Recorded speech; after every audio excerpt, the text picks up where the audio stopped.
بسم الله الرحمن الرحيم الحمد لله نحمده ونستعينه ونستهديه ونستغفره ونعوذ بالله من شرور أنفسنا ومن سيئات أعمالنا من يهده الله فلا مضل له ومن يضلل فلا هادي له وأصلي وأسلم صلاة وسلاما يليقان بإمام الأنبياء وخاتم المرسلين محمد صلى الله عليه وعلى آله وسلم تسليما كثيرا. Tu t'es déconcentré, n'est-ce pas? ربي اشرح لي صلي وسلم على محمد. ربي اشرح لي صدري ويسر لي أمري واحلل عقدة من لساني يفقه قولي. إخواني أخواتي أبنائي بناتي أعزائي عزيزاتي أصدقائي صديقاتي السلام عليكم ورحمة الله وبركاته. صلي على محمد. Bonjour, bonsoir, bon courage, bon appétit, bon régime, bon ce que tu veux, mon frère, ma soeur, partout dans le monde, qu'Allah t'accorde et m'accorde et nous accorde et vous accorde la guidée et ses délices. Vous avez vu que je sais conjuguer un verbe. Masha'Allah. Vous avez vu, je ne suis pas très ignorant. 4, d'accord. J'accorde. Tu accordes, il accorde, elle accorde. Masha'Allah. Je voulais parler aujourd'hui d'un sujet très important qui me tient à cœur. Je vais vous lire juste un petit passage, Inch'Allah, que nous allons commenter ensemble. Moi, directement, et vous, silencieusement. Vous allez vous commenter la chose. Écoutez bien, un certain quoi? Il est où? Je ne le vois plus. Ah, c'est bon. Attendez, là j'ai marqué pour moi et j'ai marqué pour vous. Sallu ala Muhammad, en attendant que je trouve ma page. Sallu ala Muhammad. Allahumma salli wa sallim ala Muhammad. Il s'appelle Alvaro. Il était à Cordoue à l'époque de l'Andalousie, quelques années après l'arrivée des Arabo-musulmans. On va dire il y a 1200 ans à peu près. 1200 et quelques années à peu près. Et donc regardez ce Alvaro, qu'est-ce qu'il dit? Écoutez vraiment bien. Bismillah. Mes co-religionnaires, mes co-religionnaires, mes co-religionnaires, vous avez compris, aiment à lire les poèmes et les romans des Arabes. Ils étudient les écrits des théologiens et des philosophes musulmans. Tout à l'heure, ma femme m'a dit, mais ce rappel, mais cause toujours tu m'intéresses. Ça va, ils vont se... On s'en fout royalement, on s'en fiche royalement de ce type de rappel. Pas elle, mais vous allez faire dire à ma femme, vous allez dire à ma femme, non, tu n'as pas eu raison, la femme de Mustafa Aboumam. Vous m'envoyez des mails pour que je lui montre, Inch'Allah. Propagez ce rappel, s'il vous plaît. Montrez-lui qu'elle n'a rien compris de vous.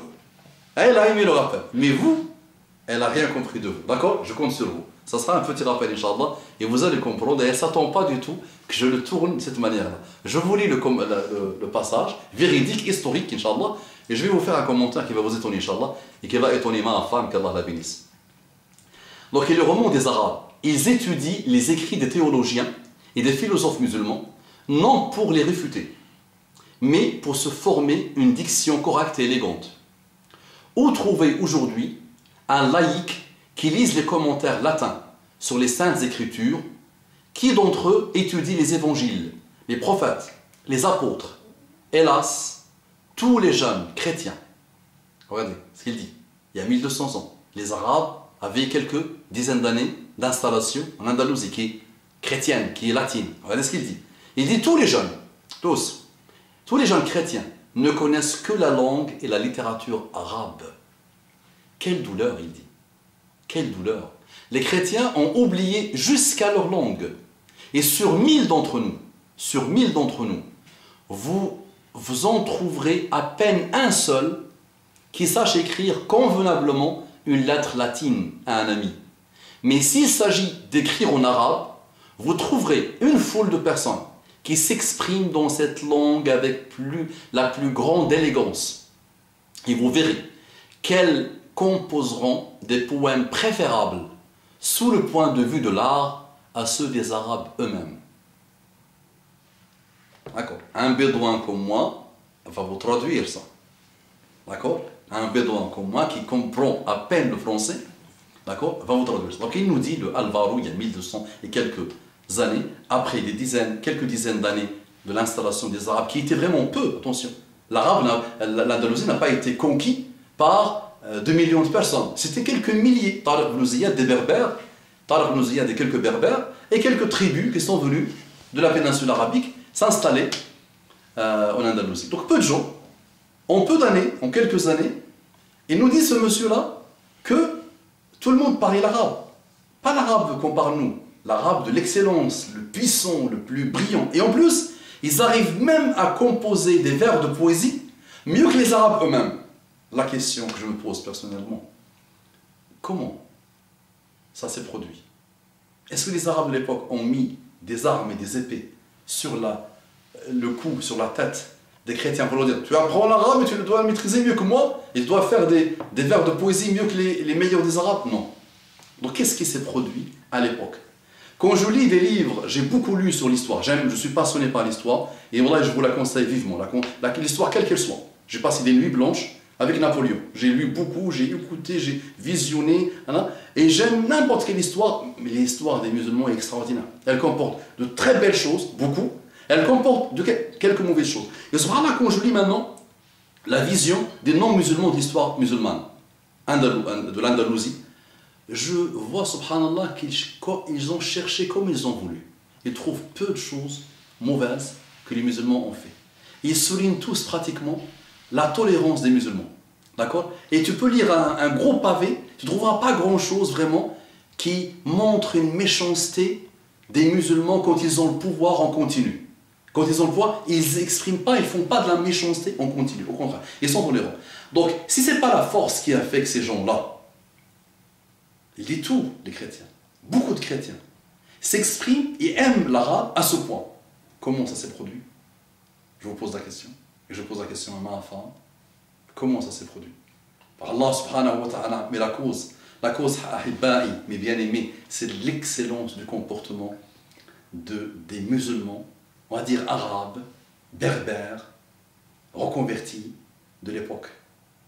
Wallahi alladhi la ilaha ghayruhu. Et si on vient dans le monde aujourd'hui, si ce monsieur parle, il va nous dire qu'il n'y a plus d'arabes aujourd'hui, même dans les pays arabes, qui parlent l'arabe et qui aiment l'arabe et qui s'expriment en arabe et qui essayent de faire de la belle poésie arabe. Et en Europe, c'est même pas la peine de parler. Donc nous aujourd'hui, notre tolérance fait, alhamdoulilah, que nous aimons les autres langues. Nous aimons nous ouvrir aux autres. Allah vous a créé nous a créé des nations et des peuples. Pourquoi? Pour que chacun essaie de connaître l'autre, pour que chacun aille vers l'autre. Donc nous aimons les autres langues. Et je vous parle en français. Je vous fais la da'wa en français. Et je suis aujourd'hui même beaucoup plus efficace et actif dans une da'wa en français que dans une da'wa en arabe. D'accord? Mais je vous dis, voilà, qu'est-ce qui a fait qu'à l'époque, subhanallah, il y a 1200 ans, l'arabe avait cette place?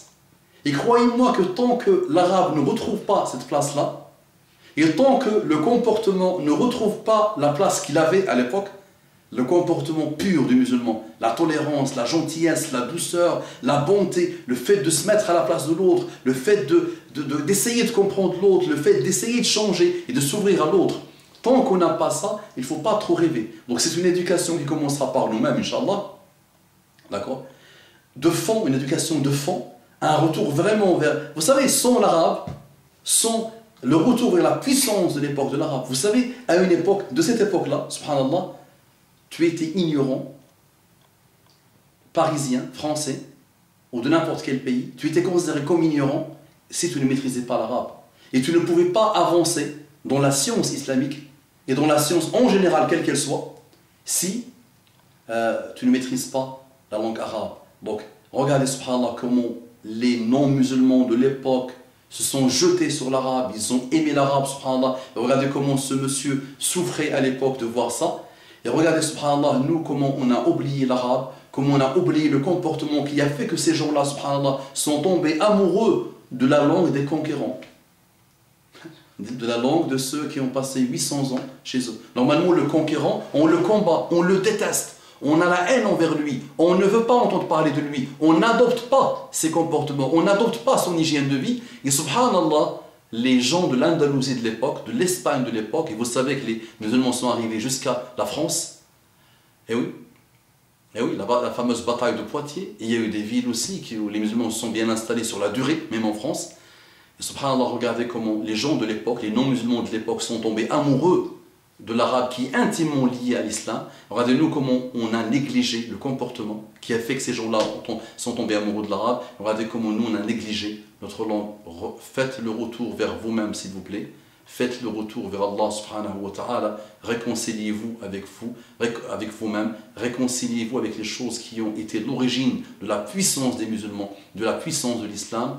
Et revenez à Allah subhanahu wa ta'ala. Ma femme bien-aimée, j'ai voulu faire ce rappel-là, j'ai tenu à faire ce rappel-là. Je suis sûr et certain que mes frères et sœurs bien-aimés vont me dire « Mostafa, le rappel était intéressant. » Non, on ne se fiche pas royalement de ce type de rappel. Au contraire, faites-moi plaisir s'il vous plaît. Faites-vous plaisir s'il vous plaît. Propagez, qu'Allah vous bénisse. Assalamu alaikum wa rahmatullahi wa barakatuh.